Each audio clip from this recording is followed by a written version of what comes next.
오늘의 사연은 어머니 박정희 씨 평생 가족을 위해 헌신했지만 결국 가정부 취급을 받던 한 어머니의 이야기입니다.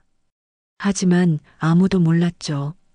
그 무능한 시어머니가 사실은 500억 건물의 주인이라는 걸요. 남편이 세상을 떠난 뒤 혼자 두 아들을 키워냈습니다. 큰아들 민수는 의사, 둘째 아들 준호는 공무원. 겉으로 보기엔 남부럽지 않은 아들들이었죠. 하지만 현실은 달랐습니다. 어머니, 김치찌개 말고 좀 고급스러운 거 해주시면 안 돼요? 큰 며느리 유진의 말에 어머니는 웃으며 대답했습니다. 아이고, 그래. 다음엔 더 맛있게 해줄게. 아니요, 다음이 아니라 오늘 해주세요. 손님 오시잖아요. 그 말 한마디에 어머니는 허겁지겁 냉장고를 열었지만 집에는 변변한 고기 한 덩이도 없었습니다.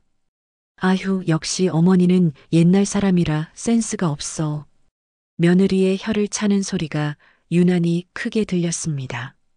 작은 며느리 수비는 더 노골적이었습니다.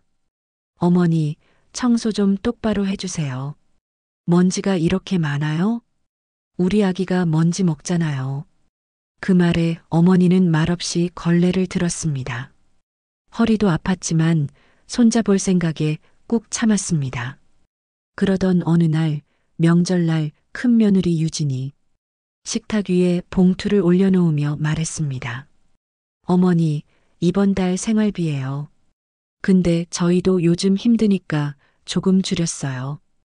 20만 원만 드릴게요. 20만 원. 그 돈으로 어머니는 전기세, 가스비, 약값을 나눠내야 했습니다. 그 모습을 본 작은 며느리 수빈이 비웃듯 말했습니다. 어머니, 요즘은 70 넘으신 분들도 알바하잖아요. 몸 괜찮으시면 카페 같은 데라도 다니세요. 취직이 가능하실지는 모르겠지만 그 말에 큰 며느리도 맞장구 쳤습니다. 그러게요. 요즘은 노인 일자리 많잖아요. 그냥 집에 계시지 말고 좀 움직이세요. 무료하실 텐데. 그때 어머니는 아무 말도 하지 않았습니다. 다만 마음속으로 중얼거렸죠. 그래, 정말 내가 가정부로 보이겠구나. 며칠 후 어머니는 오래된 서랍을 정리하다 남편이 생전에 남겨둔 편지 봉투 하나를 발견했습니다.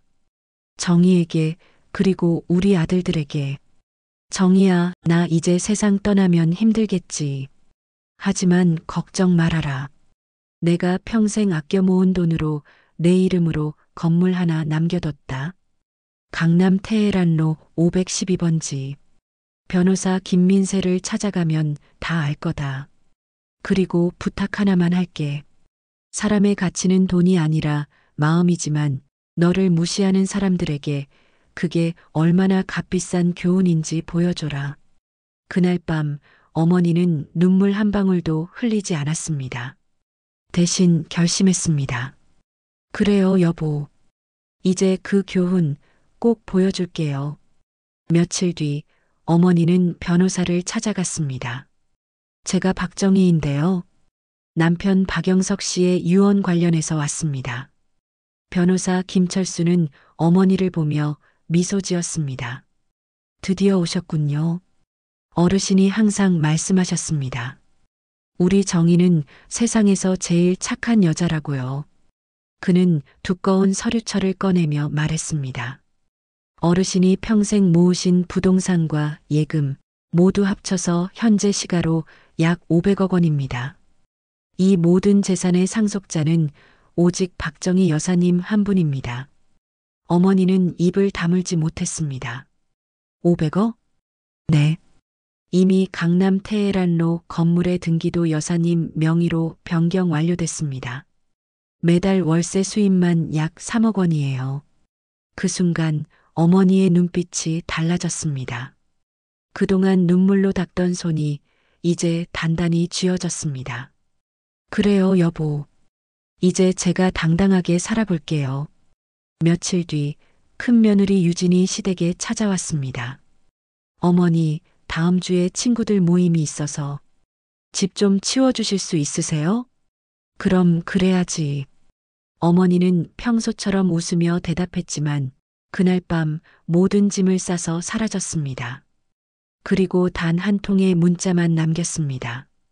그동안 고마웠다. 이제 나는 내 인생을 살 거야.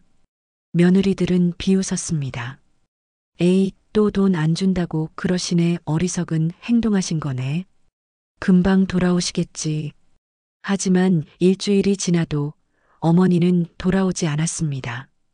대신 시어머니 명의의 전기세 관리비 고지서가 전부 해지되었습니다. 그제야 며느리들은 불안해졌습니다. 한 달 뒤 큰 며느리 유진과 작은 며느리 수비는 친구들과 강남 카페에 모였습니다. 여기 진짜 핫하대. 월세만 몇 천만 원이라던데 은행이 몇 개나 들어가 있구나. 역시 강남은 다르네. 저기 봐, 저 빌딩 주인도 대단하겠다. 그때였습니다. 카페 직원이 환하게 인사했습니다. 사장님, 오늘도 오셨네요. 그 말에 두 며느리는 동시에 고개를 돌렸습니다. 그리고 얼어붙었습니다. 입구에 들어서는 사람. 그건 바로 자신들이 가정부 취급하던 시어머니였습니다. 어머니? 어머니는 조용히 커피를 주문했습니다. 오늘은 아메리카노 대신 라떼로 주세요. 직원이 밝게 대답했습니다. 네, 사장님. 오늘 회의는 15층 회의실이죠? 그제야 며느리들은 깨달았습니다. 이곳 테헤란로 중심 빌딩 전체가 어머니 소유의 건물이라는 것을. 큰 며느리 유진은 말했습니다. 어머니, 이게 대체 어떻게 된 거예요? 그냥 내가 말한 대로 알바 좀 했지. 강남에서. 어머니는 조용히 미소 지었습니다. 그동안 나를 무시하던 너희가 부러워하던 그 건물주가 바로 나였단다. 그 순간 며느리들의 얼굴이 창백해졌습니다. 작은 며느리 수빈이 떨리는 목소리로 말했습니다. 어머니, 저희가 잘못했어요. 정말 몰랐어요. 하지만 어머니는 담담하게 말했습니다. 잘못한 건 몰랐던 게 아니라 사람을 외모와 돈으로 판단한 거야. 그게 너희 가장 큰 죄야. 그 말에 두 며느리는 그대로 무릎을 꿇었습니다. 제발 용서해 주세요, 어머니. 용서는 아직 이르다. 이제부터 너희가 진짜 가족이란 게 뭔지 배워야 해. 그 후 어머니는 더 이상 그 집으로 돌아가지 않았습니다. 대신 강남 건물 1층에 따뜻한 손길이라는 복지 카페를 열었습니다. 무료 급식과 일자리 상담을 해주는 곳이었죠. 며느리들은 처음엔 부끄러워 외면했지만 남편들까지 회사에서 어려워지자 결국 찾아왔습니다. 어머니, 우리 좀 도와주세요. 어머니는 잠시 그들을 바라보다 조용히 미소 지었습니다. 그때 나도 너희에게 부탁했었지. 조금만 도와달라고. 기억하니? 두 며느리는 고개를 숙였습니다. 이제 알겠어요. 진짜 부자는 돈이 많은 사람이 아니라 마음이 따뜻한 사람이에요. 어머니는 천천히 자리에서 일어나 말했습니다. 그래, 그걸 이제야 아는구나. 늦었지만 그래도 다행이다. 그날 밤 어머니는 하늘을 바라보며 남편에게 속삭였습니다. 여보, 이제 됐어요. 아이들이 조금은 깨달은 것 같아요. 당신이 말한 대로 진짜 복수는 용서였어요. 가난했던 어머니가 500억 건물주로 돌아와 며느리들에게 보여준 복수는 단 한마디였습니다. 사람의 가치는 돈이 아니라 마음이란다. 하지만 그 말을 이해하기까지 그들은 너무나 오랜 시간이 걸렸습니다.